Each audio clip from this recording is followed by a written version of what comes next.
السلام عليكم. بعض الناس يشوفوه يقول لك السلطة في الجزائر معناتها بوفوار، يقول لك علاش ماهمش يحوزوا في المراركة. نسيو نربطوها مع الأخبار.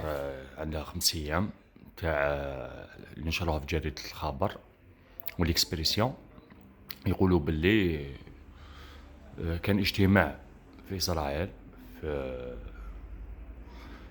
كيان صوص. كان اجتماع بين الاستخبارات المغربية، المغربية كي نقولوا المغربية الأقصى ولا مروك وفرنسا وإسرائيل الكيان. شكون اللي يقدر يكون عميل في هذه المجموعات الثلاث؟ احتمال أكبر يكونوا المخابرات المغربية. كان اختراق هنا، نسيو نربطو مع السلطة ولا رئيس تبون حداتو تاخذش قرارات باش يحوزوا المراركة اللي يشكلوا خطورة على البلاد. على بالهم واش راهم يديروا دو منظور تاعي او التخمين تاعي.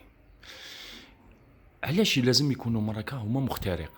لان المروك كاين واحد المبدأ الجزائر، كاين بعض المراريك الأحرار موالين للجزائر ما في المخابرات ضد التطبيع وضد الأمر. الأمر ما يقدر يكون غير هكذا، ما يكونش عامل جزائري يخترق، يكون مروكي ولا مغربي أقصاوي حر من المخابرات المروكية. لذلك الجزائر ماهيش حابة تدخل تعطي نظرة هذوك العملاء باللي الشعب هو عدو، لأنها كسبتهم بالمنظور تاع المبدأ.